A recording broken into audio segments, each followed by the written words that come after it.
What's up guys, my name is Ace, and today I wanted to talk about a handful of new issues, or at least relatively new issues that have been piling up with Black Ops 6, because it does seem a lot of people are experiencing these bugs and issues, and in some of these cases, they literally can't play the game at all right now. And toward the end, I also wanted to talk about an apparent issue with the Ricochet anti-cheat, at the very least being maybe a little bit too harsh on some players, with a recent ban wave that just went through. So diving right in, let's talk about the first issue that I have been noticing posted quite a bit. So this doesn't seem to be a super rare issue. And this is, for a lot of people, they're struggling just to be able to get to the screen that allows them to search for a game in multiplayer. And this is what it looks like in game. I found this clip on Reddit. And again, this doesn't seem to be a super rare issue. I've been seeing a lot of people posting about this over the past few days. And obviously this is a really frustrating issue because you literally can't get into a multiplayer game. Now, in that same thread where I recorded this, the guy that was having the issue did manage to get past it eventually. And he just mentioned that he clicked into the settings of the game and it eventually brought him to a page that said offer not available, and then things started working for him.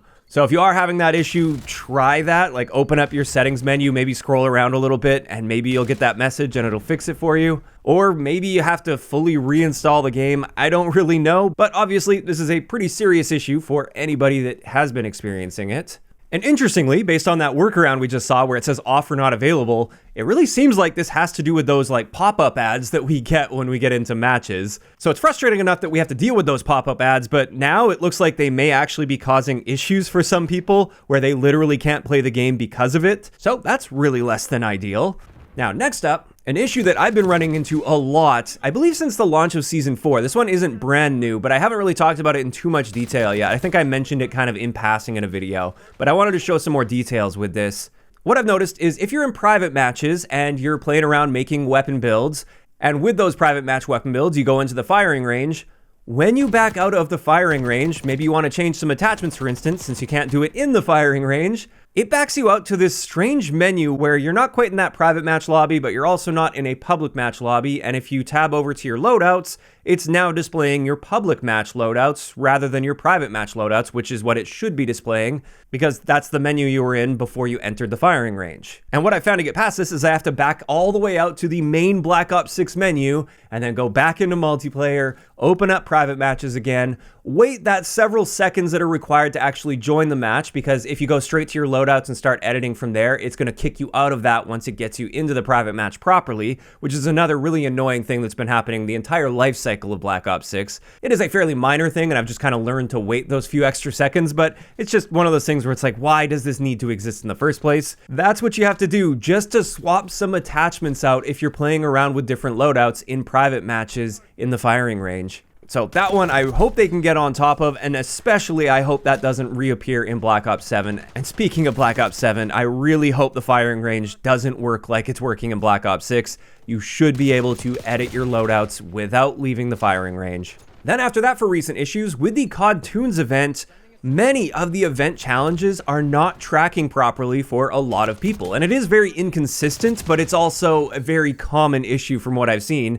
In fact, I actually experienced this myself when unlocking the full auto TR2, which is the only tier I cared about unlocking in this because there's no way I'm playing 25 matches of this game, which is required to complete the COD Toons event. But for the TR2 mod, you have to get top 3 in a match 5 times.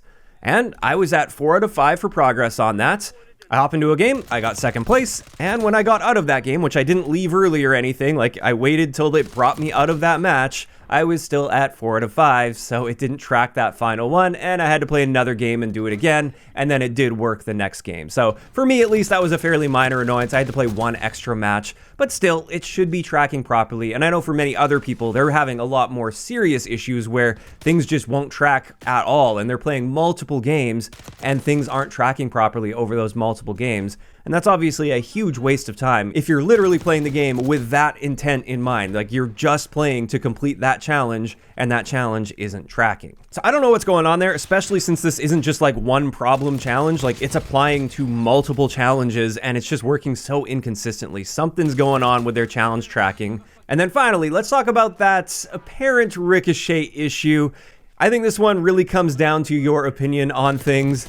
And I do want to share my thoughts on this matter, but from what I've seen, there was a recent ban wave with Ricochet, which is excellent. Love to see a good ban wave. But this time, I've been seeing a lot of posts pop up and a few people reaching out to me directly mentioning that they were permanently banned for boosting in the game. And one of those people that reached out to me directly admitted to using the AFK method in Plunder in order to accumulate Battle Pass XP, because Battle Pass XP is just time played, basically. So as long as you're in a match, you don't even have to be doing anything. You're working toward completing your Battle Pass. So many people will set it up so they're just AFK in Plunder, accumulating that Battle Pass XP. And this is where I have mixed thoughts on this. On one hand, I'm totally against boosting in the game, as it does impact the rest of the players in the match, and or, depending on what kind of boosting we're talking about, it does have the potential to impact the sense of achievement for completing like really grindy or really difficult challenges. If you worked really hard to earn that thing, like we'll just say camo challenges for instance, if you worked really hard going for dark matter legitimately with no boosting, you got all those headshots against enemy players legitimately, whereas somebody else boosts for it and they just blast through all those headshots in a few games because they're boosting with another account. Obviously at that point when you see all these people with dark matter that didn't actually earn it, whereas you had to earn it, that is frustrating as well. But in this particular case, with the player that admitted to using the AFK method in Plunder, while I personally don't care if someone completes their battle pass or not, like that doesn't affect me at all, it's just a battle pass. Going AFK in a public match does affect the other players in that match. Because especially when you have a lot of people doing this, and it was a fairly common thing that people have been doing for years now, so sometimes you see a fairly big group of people doing this AFK method, for all of the other players in that match that want to play the match legitimately, or in Plunder, a lot of people like to go in there to practice their Warzone gunfights against real human players, and they obviously want to get as many gunfights as possible in that to get that practice in. If there's a good chunk of the lobby not even playing the match, now there are fewer opportunities for them to get those gunfights, so it does impact their enjoyment of the game. And while it's obviously not as impactful or frustrating as running into somebody using an aimbot in your game, it still does impact your experience at least to some degree.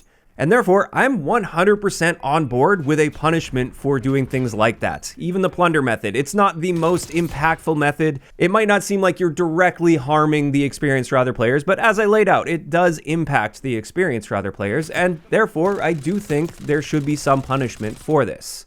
On the other hand, though, a permanent ban with no prior warning or offense, that seems excessive to me for something like that. I think the punishment doesn't really fit the crime in this case.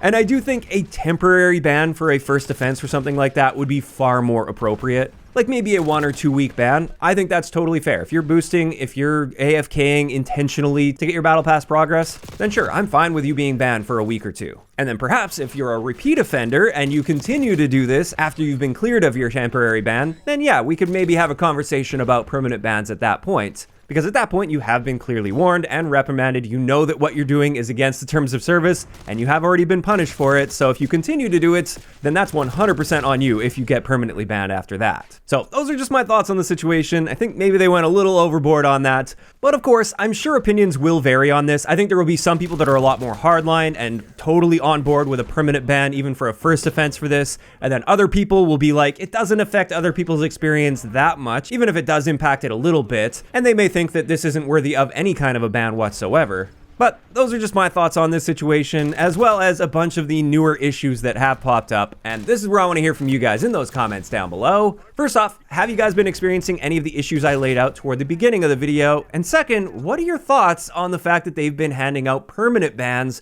for boosting as a first offense without any warning? Do you guys think that's appropriate? Do you think maybe they took it a little too far there? Just let me know all of those thoughts down below. If you enjoyed the video, a like rating is always appreciated, and don't forget to subscribe for more if you haven't already.